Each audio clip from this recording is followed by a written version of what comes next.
Bien, bonsoir encore une fois. Bon, rebonjour à tous. Donc, on retourne de nouveau à New York au LFNY qui va nous présenter, ou un groupe va nous présenter le problème sur le partage de la pizza. Alors, nous avons 6 élèves, donc Joséphine, Emeline, Marie, Chloé, Laetitia et Noah. Qui vont nous présenter donc ce sujet pendant 7 minutes et ensuite on reprendra le CIMF dans des conditions techniques un peu difficiles. Voilà, allez, c'est à vous les élèves, bon courage. Bonjour, nous sommes élèves du 807 de New York et on va vous présenter le problème du partage de la pizza.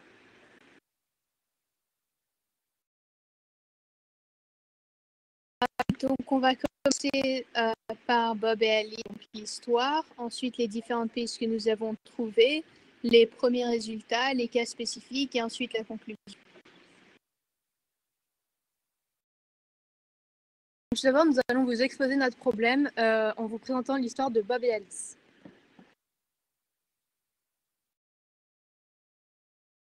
Bonjour, je suis Bob. Et moi, je suis Alice. J'ai amené une pizza. Super, je peux en prendre un bout? Attends, on va jouer à un... Je vais couper les parts de la pizza. Ensuite, tu vas choisir la part que tu veux. Puis je choisis une des deux parts autour de l'ouverture.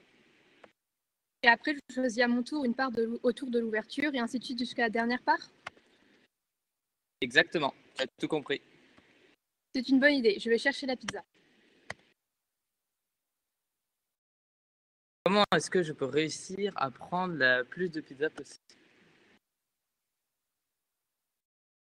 Donc, Bob et Alice décident de se partager une pizza de manière suivante. Bob coupe comme il veut les parts d'une pizza ronde. Alice choisit une part avant Bob. Bob doit choisir une part autour de l'ouverture. Par exemple, si Alice prend la part jaune ici, Bob peut prendre une des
LFNY, vous avez coupé votre micro, semble-t-il.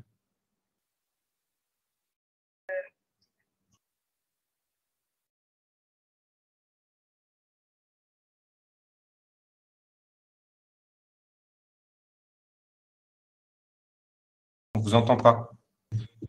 Oui, c'est Ok, bon. ça y est, c'est bon là. Allez-y, vous pouvez reprendre. Donc, on reprend cette fois-ci donc, au deuxième cas où donc Alice va commencer par choisir une des deux petites parts. Bob va alors prendre une des deux grandes parts qui restent. Et donc là, on a deux possibilités. Donc, elle va soit commencer à prendre une autre part, Bob la dernière. Donc, encore une fois, Bob la moitié de pizza. Et ensuite, deuxième possibilité, où cette fois, elle va choisir la deuxième petite part et donc pourra prendre la deuxième part. Pour moi, ça, le jackpot pour Bob. Et donc, avec cette possibilité, donc Bob a 25% de chance pour le jackpot et il se garantit quand même d'avoir la moitié de la pizza. Alors, on a décidé de s'affranchir d'une des deux règles qu'on a établies au début. Donc, la première qu'on a fait, c'est si Bob ne veut pas un rayon et qu'il décide de couper, comme on voit ici, avec une grande part au milieu et deux petites qui sont tous en contact avec celle du milieu. Du coup, vu qu'Alice choisit sa part au hasard, elle a plus de chances de choisir une des parts du côté. Et du coup, Bob pourra forcément avoir la grande part du milieu, donc plus de 90% de la pizza. Donc ici, on ne maximise pas le minimum de pizza qu'il peut avoir, mais il a beaucoup plus de chances d'avoir la grande part. Donc, on a aussi un autre cas particulier. Donc, ici, Alice dit que Alice est toujours de prendre la plus grande part. Donc, on commencera par en prendre une des deux plus grandes. Ensuite, Bob pourra prendre la deuxième et Alice sera donc obligée de prendre une des deux petites parts. Et Bob pourra en prendre une grande à nouveau. Pareillement, Alice ne pourra faire que prendre une petite part et Bob pourra avoir une grande part. Parce qu'ils sont toujours obligés de prendre des parts autour de l'ouverture. Tant qu'Alice essaie toujours de prendre la grande part possible, Bob aura un cas de pizza et deux grandes parts, alors qu'Alice en aura trois petites. Donc, si on considère que les petites parts sont infiniment petites, alors Bob aura une grande part de la pizza alternant petites et des grandes parts. Donc, dans la deuxième moitié, Alice prendra forcément des plus petites parts que celles de Bob.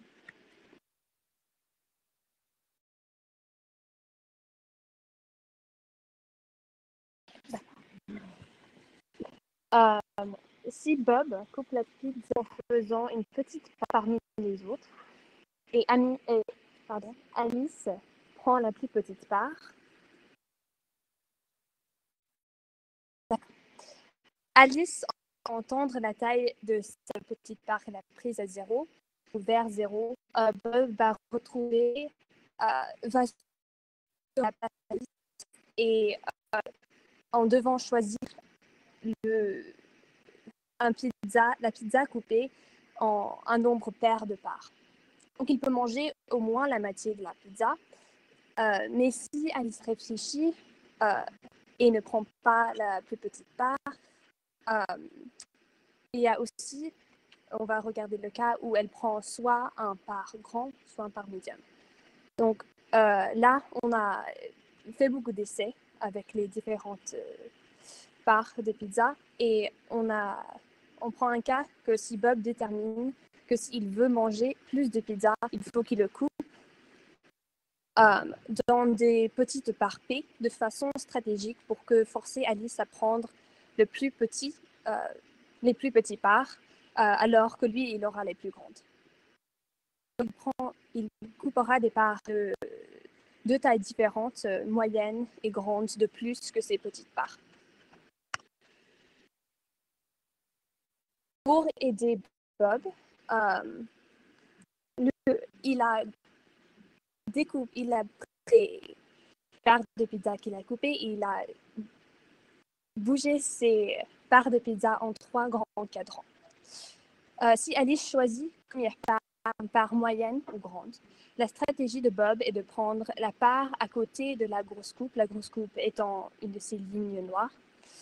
Puis prendre la part libérée par Alice, sauf s'il reste une part dans le cadran entre les deux grosses coupes. Il ne reste de part dans ce cadran ou le cadran dont Alice et Bob prend au moment. Il prend la plus petite part du plus petit cadran. Le plus petit cadran étant celui qui a 3 petits parts et 2 moyennes. Et après, la deuxième cadran le plus petit étant celui avec 3 petits, 1 moyen et 1 grand. Et après, le plus grand étant celui avec 3 parts petits et 2 parts grands. Donc, un exemple, c'est si Alice prend le A1, elle commence à prendre par A1, Bob prendra le par B1 parce que c'est du cadran, et ainsi de suite. Donc, à la fin, Alice mange 2 médiums et 5 petits. Il lui donne, dans notre cas, un grand c'est 4 unités, un médium c'est 3 unités et un PC 1 unité. Donc, elle va avoir 14 et Bob va manger 16. Donc, Bob en mange plus.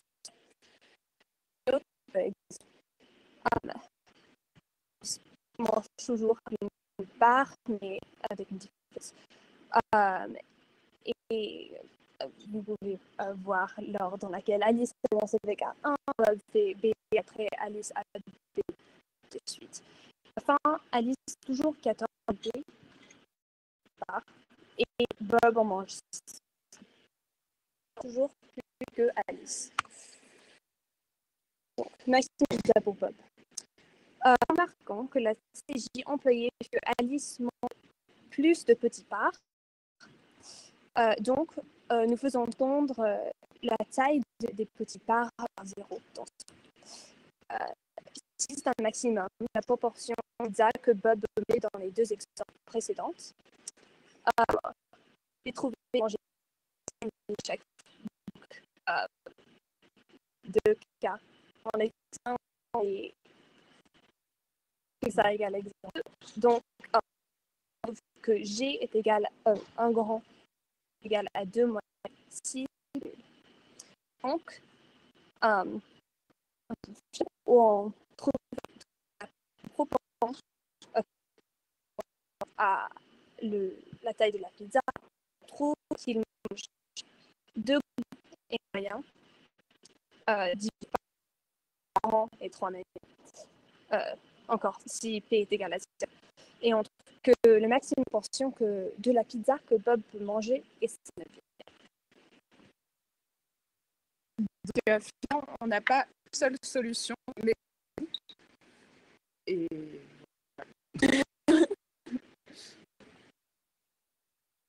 Ok, merci beaucoup. On pose les questions tout à l'heure si ça vous va. D'accord? On laisse le CIMF présenter sa partie. Alors, c'est dans des conditions assez compliquées. Ils sont au téléphone et je présente et je suis leur slide de loin. D'accord? Donc, c'est un peu technique. Je suis navré. Ok. On va y aller, hein. Attention.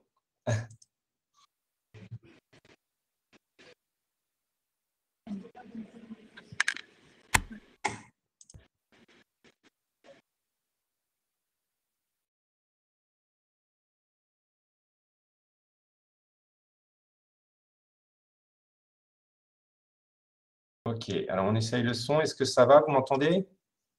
Oui, on vous entend. Ok. Allez, c'est parti. Vous pouvez commencer. Donc, nous, on a pris le sujet du partage de la pizza. Et en fait, comme vous avez déjà appris le sujet, donc Bob, il essaie de partager une pizza de manière à ce que lui il puisse avoir le plus de la pizza, même si c'est Alice qui va prendre en premier la part. Donc, ce qu'on a commencé pour résumer, c'est en fait, on a pensé à la forme de la pizza parce qu'elle aurait pu peut-être être carrée, par exemple, ou bien losange. Donc, on a pris une pizza normale, ronde, circulaire. Ensuite, pour les tailles de parts de pizza, on s'est dit que on prendrait seulement des petites parts et des grandes parts au lieu de prendre aussi des parts moyennes, parce que sinon ça aurait compliqué nos calculs énormément. Et on a essayé beaucoup d'essais d'erreurs, mais on a aussi une coéquipière, Audrey, qui a essayé de faire d'une manière algébrique. Donc, elle a essayé de mettre des variables différentes pour calculer s'il y a une manière à ce que Bob puisse avoir plus de parts, plus de pourcentage de la pizza que Alice. Donc, c'est une très bonne technique, mais elle est un peu limitée car elle ne prend pas en compte l'ordre des parts et n'est valable que pour une équation, enfin, que pour un seul nombre de parts. Et est-ce qu'on peut passer à la slide d'après, je suppose. Donc d'abord, la slide des petits nombres. D'accord, c'est bon. Ok. Donc d'abord, on a essayé de s'intéresser aux tout petits nombres de parts. Donc pour 2 parts, l'autre équipe a déjà démontré, soit c'est égalité, soit Alice, vu qu'elle prend la première part, en a plus. Donc ça ne marche pas. Ensuite, pour 3 parts, Alice a forcément 2 parts et Bob 1. Et vu que c'est Alice qui a forcément la plus grosse, elle gagne dans tous les cas. Donc pour 4 parts, là pour le coup, c'est vu que Alice, là encore, elle va prendre la plus grosse part. Bob, s'il est malin, il va prendre la plus grosse part qui est juste à côté. Et ensuite, Alice prendra la plus grosse part des 2 qui restent. Donc c'est-à-dire que Alice aura la plus grosse part des 4. Bob aura la plus grosse part, enfin la deuxième plus grosse part, Alice la 3e et Bob la 4e. Donc Alice, là encore, gagne à chaque fois. Donc là, on peut changer de slide. Donc après, on a le cas à 5 parts. Donc 5 parts, pour le coup, c'est le premier cas où lorsqu'Alice commence, lorsqu'Alice prend la plus grande part, elle a une possibilité de perdre. Donc ça, c'est si donc elle prend la grande part, à côté d'elle, il y a une autre grande part, à côté, il y a 2 petites parts, donc elle est forcée de prendre, il y a une 3e grande part de taille égale, auquel Bob va accéder en premier. Et donc, même s'il a 2 parts et Alice 3, eh bien, ce sera lui qui aura le plus gros pourcentage de pizza. On peut changer de slide. Donc ça, c'est plein d'essais-erreurs qu'on a commencé avec des petits nombres de parts de pizza. Et ensuite, avec cela, on a essayé de faire des règles principales pour continuer à augmenter les nombres de pizzas. Donc, sur la prochaine slide, on s'est dit déjà que Alice, elle peut faire des choix raisonnables. Donc, elle n'est pas obligée de prendre la plus grosse part tout le temps.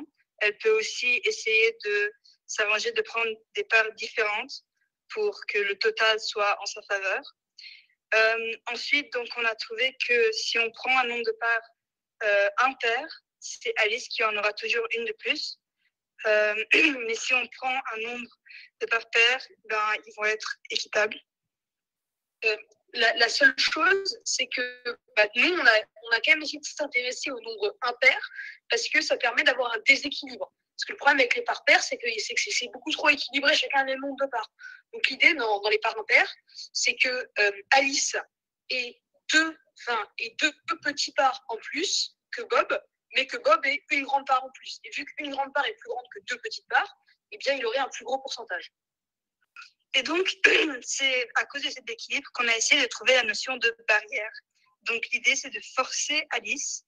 Changer de slide aussi. Ouais, on change de slide. Donc, l'idée, c'était de forcer Alice à prendre une part qui serait presque nulle, donc limite vers 0, pour qu'en fait, Bob puisse avoir accès toujours aux parts qui sont plus grosses. Bon, après énormément d'essais-erreurs. Et encore un changement de slide, s'il vous plaît. Donc, on est arrivé à un cas avec 31 parts, donc 13 grandes parts et 10 tiers, qui a l'air de marcher. Donc là, vous vous dites peut-être, comment en sont-ils arrivés là? Donc, on peut changer de slide. Donc, d'abord, on a essayé de séparer en différents cas. Et on a essayé... non, les différents cas, c'est pour prouver. Mais juste avant, donc, j'ai essayé de faire varier le nombre de grandes parts Et une fois qu'on avait fait varier le nombre de grandes parts, j'ai essayé de faire varier le groupement des parts, donc les groupes de 3 parts, les groupes de 2 grandes parts, et ainsi de suite. Et dès qu'on avait fini ça, on essayait de jouer sur le nombre de petites barrières pour que dans tous les cas, ça marche. Donc avec notre cas, on va essayer de voir quelques petits cas qui marchent pour essayer de voir si le grand cas marche, mais c'est très compliqué de faire une disjonction des cas complètes parce qu'il y a beaucoup de parts. Voilà, donc sur la prochaine slide, on va commencer sur un premier cas. Donc si on considère que Alice va commencer par une grosse part, on peut appeler une part A. Ensuite, Bob va lui aussi prendre une grosse part.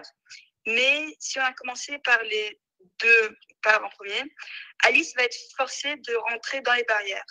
Et donc, dans un échange de barrières entre Alice va prendre une petite part, Bob va prendre une autre, etc., petit à petit, on va essayer d'arriver à ce que Bob soit le prochain à trouver une grosse part et non pas Alice. Donc, au fur et à mesure à ce qu'on consomme la pizza, Bob va essayer toujours à arriver à prendre une grosse part en premier pour que Alice ait seulement une seule des grosses parts, alors que lui, il va avoir 2 chaque fois qu'il tombe sur les parties où il y a 3 grosses parts. Et lorsqu'il y a 2 grosses parts, les 2 ils vont en prendre une. On notera aussi que donc le nombre de barrières est différent à chaque endroit. Je ne sais pas si on voit très bien. Donc il y a des endroits où il y a 4 barrières, et des endroits où il y en a 3. Donc en fait, ça c'est fait pour que, parce qu'en fait, lorsque par exemple Alice prend l'une des 2 grosses parts, ce sera Bob qui accédera le premier à un groupe de 3 parts. Donc il aura une grosse part d'avance. Mais la fois d'après, s'il y a 4 barrières, ce sera Alice qui accédera au groupe d'après. Et vu que la pizza est ronde, Alice gardera quand même l'avantage. Et donc, vu qu'on fait varier un tout petit peu le nombre des barrières, Bob va prendre un avantage de 2 parts. Et donc, ensuite, dès qu'il va le perdre avec le 3e groupement de 3 parts, eh bien, il restera quand même avec un avantage. Donc, la prochaine slide, on va essayer de voir un autre cas. Donc, si on commencerait à ce que Alice prenne une part dans un groupement de 3 parts, elle va ressortir avec 2 grosses parts et Bob seulement une. Mais comme on a un nombre différent de barrières, Bob va réussir à tricher un peu Alice, à ce que lui, il puisse accéder au groupement de 3 parts, grosses parts, en premier. Et comme ça, il va retomber à égalité. Et quand il va revenir dans la 3e groupement de 3 parts, il va lui, encore une fois, pouvoir commencer à prendre les grosses parts. Donc, à la fin aussi, il va réussir à avoir plus de grosses parts que Alice. Maintenant, on peut passer. Il y a d'autres gars qui reposent à peu près à chaque fois sur le même principe, celui d'empêcher Alice d'avoir les grosses parts pour ensuite récupérer un petit avantage. Mais bon, on peut les passer et aller directement à la démonstration. Donc, la démonstration, eh bien, elle est inexistante. Tout simplement parce que par disjonction des cas, on a déjà expliqué avec 31 parts, c'est très très long, même si on peut regrouper les 31 parts en différents groupes de cas. Après, bon, avec l'essai-erreur, ça nous semble marcher. Il y a eu beaucoup de réflexion là-dessus. On n'a pas encore trouvé d'endroit où ça ne marchait pas. Et donc finalement, on a pensé à l'idée d'un programme Python, sauf que bon, disons-le comme ça, nos notions ne sont pas les plus avancées et c'est hyper compliqué avec Python de faire comprendre au programme que dans une liste, le premier membre et le dernier membre se touchent pour qu'ensuite ils puissent calculer. Donc en supposant que notre cas va finalement marcher, c'est probablement pas la meilleure optimisation parce qu'il y a déjà 31 parts et il y a probablement un cas avec moins de parts. Mais en admettant ça, on considère en termes de pourcentage, vu qu'on a 13 grandes parts et 18 barrières, je crois. Les 18 barrières, on a expliqué que leur pourcentage tendait vers 0. Donc là, on a juste considéré 0 juste pour le principe. C'est un tout petit peu plus que 0. Et donc les grandes parts, vu qu'il y en a 13, on les sépare en 13 morceaux équitables, qui font donc à peu près 7% chacune. Et donc, Bob va avoir un avantage de 7%. Voilà, donc on peut passer à la dernière slide pour remercier tous. Mais aussi, il faut se rappeler que ça, c'est tout théorique parce qu'on ne pourrait pas couper des parts tellement petites sur une vraie pizza. Voilà, merci beaucoup. Alors, Oui, merci beaucoup. Donc, c'était, je n'ai pas donné votre nom, donc c'est Justin, Louis, Elena, Audrey, c'est ça? C'est ça. Très bien. Alors, malheureusement, je n'ai pas pu voir les questions puisque j'avais mon partage d'écran en place. Donc, déjà, je tiens à vous féliciter parce que moi, ce problème m'a posé pas mal de soucis. Je l'ai posé à mes élèves et je n'avais pas de réponse. J'ai bien apprécié vos présentations pour les deux groupes là. Je ne sais pas si on m'entend et si on me voit en fait. Oui, on va interagir. D'accord. Pour l'instant, on ne voit pas de questions. Ok. Donc, je crois qu'on est un petit peu en retard. Donc, malheureusement, on ne va pas pouvoir vous poser de questions. Mais en tout cas, je vous remercie beaucoup pour vos présentations de très belle qualité. Bravo à tous.